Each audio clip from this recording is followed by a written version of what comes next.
Já se inscreva no canal e vamos falar sobre livros que eu li. Cartilha Bolsonaro, Desigualdades Sociais, de Antônio de Azevedo Sodré.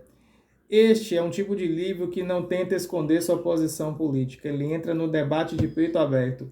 É exatamente isso que acontece neste livro. Esse livro surge em 2019, no auge da polarização política brasileira no primeiro ano de governo Bolsonaro. E dentre as primeiras páginas fica claro que não estamos diante de uma análise neutra, acadêmica ou distante. Estamos diante de uma defesa ideológica do governo Bolsonaro, construída como uma espécie de manifesto político popular. A proposta da obra é curiosa. Tenta convencer o leitor de que o Jair Bolsonaro representa como uma ruptura como o sistema político e de desigualdade social do Brasil.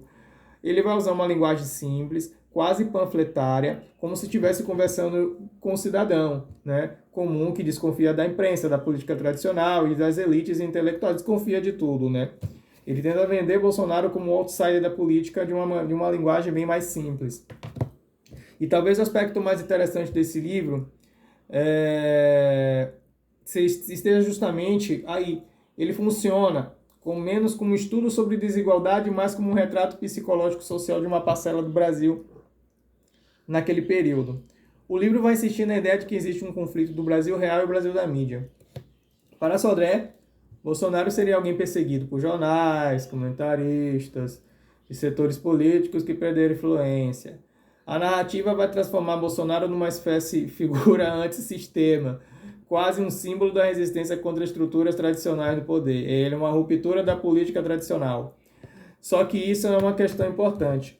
Quando ele vai falar finalmente de desigualdade social, ele não vai seguir o caminho tradicional de discutir concentração de renda, reforma tributária ou desigualdade estrutural que existe no Brasil. Em vez disso, a desigualdade vai aparecer aqui como uma consequência da corrupção, má gestão estatal e abandono das classes trabalhadoras pelos governos anteriores a ele. E é uma interpretação bem específica do problema social brasileiro, segundo o Antônio de Azevedo.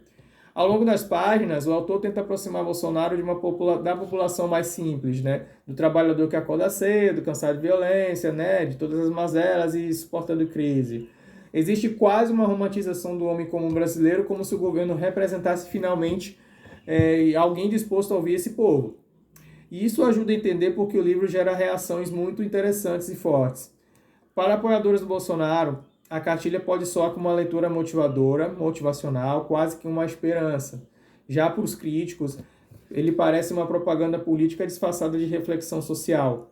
Mas independente do lado político, o livro acaba revelando algo importante. O Brasil de 2019 era um país emocionalmente dividido, e essa divisão atravessa cada página dessa obra. Outro ponto importante é o tom simbólico usado pelo autor, né, que ele vai fazer referências à esfinge, enigmas e a ideia de decifrar Bolsonaro, como se o presidente fosse uma figura que não se compreende, né, atacada por forças maiores destinadas a mudar o país. Isso vai transformar o livro em uma narrativa mitológica política. Isso me faz lembrar um outro vídeo anterior que gravei aqui sobre Bolsonaro, mito e verdade, escrito pelo candidato a presidente Flávio Bolsonaro, que é o filho dele. E talvez seja exatamente isso que a obra faz chamar a atenção, mesmo sendo muito simples e pequena. Porque ela não tenta apenas explicar um governo, ela tenta construir um significado emocional para ele. A escrita é direta, simples, né, como já tinha dito, voltada para o público popular. Não há uma preocupação profunda com neutralidade acadêmica. O texto vai impactar emocionalmente, vai despertar uma indignação e a sensação de urgência. E isso levanta uma pergunta interessante.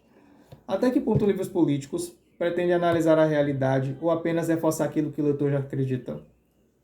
No fundo, este livro acaba funcionando como uma cápsula do tempo de um Brasil polarizado, desconfiado e emocionalmente carregado. Mais do que um livro sobre Bolsonaro, talvez seja um retrato do sentimento político parte da população brasileira naquele momento histórico. Gostando ou não do conteúdo, existe algo impossível de negar. Livros, assim, ajudam a entender não apenas políticos, mas também o país que os transforma em símbolos. Já pensaram nisso? E então, para mais debates de livro como esses e muitos outros que eu já li, continuem aí acompanhando o nosso canal, ative o sininho das notificações, compartilhe muito esse vídeo, deixe seu like se você chegou até o final e sigamos debatendo sobre esses livros. Eu li o quê? Hoje, Cartilha Bolsonaro, Desigualdades Sociais. Até a próxima!